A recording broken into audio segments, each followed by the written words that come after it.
দর্শক আসসালামু আলাইকুম, সবাইকে প্রীতি ও শুভেচ্ছা জানাচ্ছি। এই মুহূর্তে লাইভে আমরা অবস্থান করছি সিলেটের ওভারব্রিজের উপর থেকে লাইভে সংযুক্ত হয়েছি।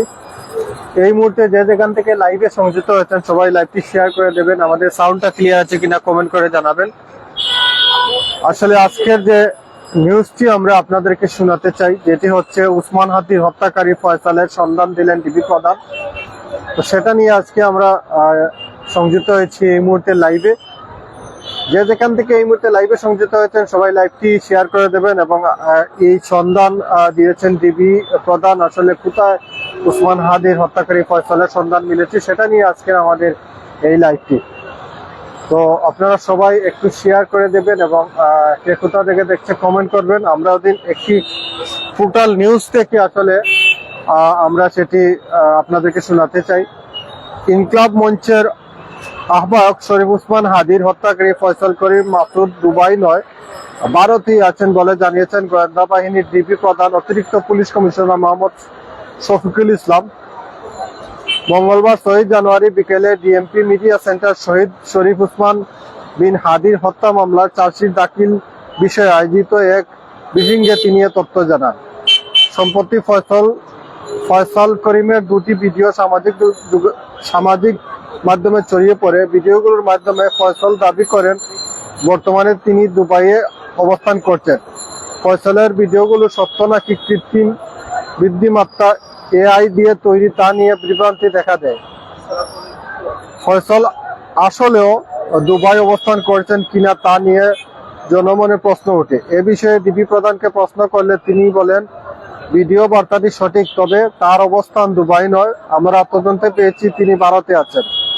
হাদি হত্যাকাণ্ডে এখন পর্যন্ত কতজনকে গ্রেফতার করা হয়েছে জানতে চাইলে ডিবি প্রধান বলেন, আমরা 17 জনের নাম চার্জশিট দিয়েছি। এর মধ্যে 12 জনকে গ্রেফতার করা হয়েছে। 5 জন পলাতক।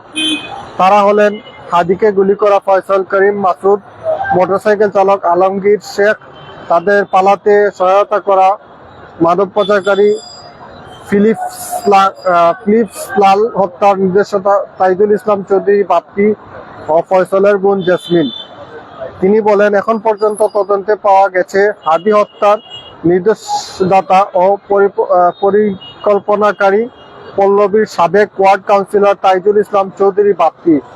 এরপর যদি আরো কারো সংশ্লিষ্টতা পাওয়া যায় তাহলে সম্পূরক চার্জশিট দেওয়া হবে। এর আগে 12 ডিসেম্বর দুপুরে রাজধানী পল্টনের বিজয়নগর এলাকায় মোটরসাইকেলে এসে 2 যুবক শরীফ উসমান হাদিকে মাথায় গুলি করে পালিয়ে যায়। পরে উসমান হাদি ঢাকা মেডিকেল কলেজ ডাক্তার হাসপাতালে নেওয়া হয়। এরপর তাকে পরিবারের সিদ্ধান্তে রাজধানী এভারকেয়ার হাসপাতালে স্থানান্তর করা হয়। সেখানে সিসিইউতে করোনারি কেয়ারে ইউনিটে চিকিৎসাধীন ছিলেন উসমান হাদি। পরে উন্নত চিকিৎসার জন্য তাকে 15 ডিসেম্বর সিঙ্গাপুরে নেওয়া হয়। সেখানে চিকিৎসার অবস্থায় 18 ডিসেম্বরে তার মৃত্যু হয়। তো আসলে আজকের যে নিউজটি সেটি হচ্ছে আপনাদেরকে আমরা পেয়েছি যে উসমান হাদি হত্যাকারী ফয়সালের সন্ধান ডিবি প্রধান দিয়েছেন। আমরা অনেকে আসলে এটা নিয়ে বিভ্রান্তি ছিলাম, কারণ দুটি ভিডিও এসেছিল। সে বলছিল সে দুবাইতে অবস্থান করছেন, কিন্তু ডিবি প্রধান এই মুহূর্তে তার সন্ধানে নেমে এবং বিভিন্ন মাধ্যম থেকে জানা গেছে সে আসলে ভারতে অবস্থান করছে। ডিবি প্রধান যিনি জানিয়েছেন শফিকুল ইসলাম, তো তিনি এই অবস্থায় আসলে তার সন্ধান বর্তমানে ভারতে। তো সেটি আসলে এখন পর্যন্ত আসলে মেইন যে আসামি ফয়সাল এবং যে মোটরসাইকেল চালক তাদেরকে এখন পর্যন্ত আসলে গ্রেফতার করা যায়নি। তো আমরা চাই আসলে দ্রুত এই হত্যাকারী ফয়সালকে যাতে দেশে এনে এবং মোটরসাইকেল চালক তাকে দেশে এনে যাতে দ্রুত আইনের আওতায় এনে তাকে শাস্তির আওতায় আনা হয়, সেটাই আমরা আশা করছি। কারণ এ পর্যন্ত আসলে তারা পালিয়ে যাওয়া সহযোগী করা যিনি আসলে মোটরসাইকেল চালক আলমগীর শেখ, এ দুটি আসলে প্রধান আসামি, তারা আসলে ভারতে পালিয়ে গেছে এবং তাদেরকে সহায়তা করেছে পালাবার জন্য মানব পাচারকারী ফিলিপ ইসলাম হত্যার নির্দেশক তাইজুল ইসলাম চৌধুরী বাপ্পি, যে আসলে তাদেরকে পালাবার জন্য সহযোগিতা করছে, তাকে গ্রেফতার করা হয়েছে এবং আমরা চাই তাকেও আইনের আওতায় এনে দৃষ্টান্তমূলক শাস্তি দেওয়া হোক এবং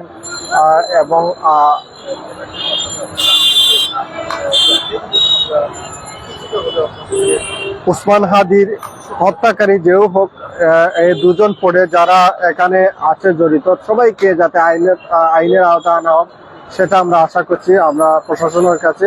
কারণ প্রশাসন এখন পর্যন্ত যেটা আমরা দেখতে পাচ্ছি অনেকটাই আসলে তারা চেষ্টা করার পরেও আসলে এরকম একটি এত বড় ঘটনা ঘটিয়ে আসলে দেশ ছেড়ে পালিয়ে যাওয়াটা আসলে আমরা প্রশাসনকে কেমন আসলে মনে করব আমরা বুঝতে পারছি না। এত বড় একটা ঘটনা যেটি আসলে সারা বাংলাদেশকে নাড়া দিয়েছে, যে উসমান হাদিকে প্রকাশ্যে গুলি করে ঢাকায়, সেখান থেকে আসলে আসামিরা দ্রুত দেশ থেকে পালিয়ে যায়। আমরা প্রশাসনের বিভিন্ন জায়গায় আসলে তারা বিভিন্ন বর্ডারে তারা আমরা দেখেছি অবস্থান করেছিল, তারপরে আসলে কিভাবে দেশ থেকে পালিয়ে যায় সেটি আসলে প্রশাসনের কতটুকু আসলে তাদের তৎপর ছিল এটা আমরা আসলে জানি না। তবে আমরা আশা করব যেটাই হয়েছে আমরা যাতে এই উসমান হাদি হত্যাকারী ফয়সল এবং মোটরসাইকেল চালককে দ্রুত আইনের দেশে এনে যাতে দ্রুত শাস্তি দেওয়া হয় সেটাই আমরা আশা করছি। এবং যারা এখানে তাদেরকে পালিয়ে যাওয়ার জন্য সহযোগিতা করেছেন, আজকে যাকে গ্রেফতার করা হয়েছে তাকেও আমরা, এই যে তাইজুল ইসলাম চৌধুরী বাপ্পি, তাকে আইনের আওতায় এনে শাস্তি দেওয়া হোক এবং প্রধান আসামি ফয়সাল করিম মাসুদ এবং মোটরসাইকেল চালক আলমগীর শেখ সহ সবাইকে যাতে দেশে এনে এই হত্যার বিচার করা হয় সেটাই আশা করছি। এরপরে আসলে এই যে উসমান হাদির পরে আসলে আমরা দেখেছি যে আরো 2-3টি ঘটনা ঘটেছে। কিছুদিন আগে দেখেছি আমরা একজনকে ঢাকায় ফ্লাইওভারের উপর থেকে একজন পথচারীকে ককটেল মেরে আসলে হত্যা করা হয়। এরপরে আরো 4-5 দিন আগে দেখেছি আমরা যশোরে একজন বিএনপি নেতাকে প্রকাশ্যে গুলি করে হত্যা করা হয়।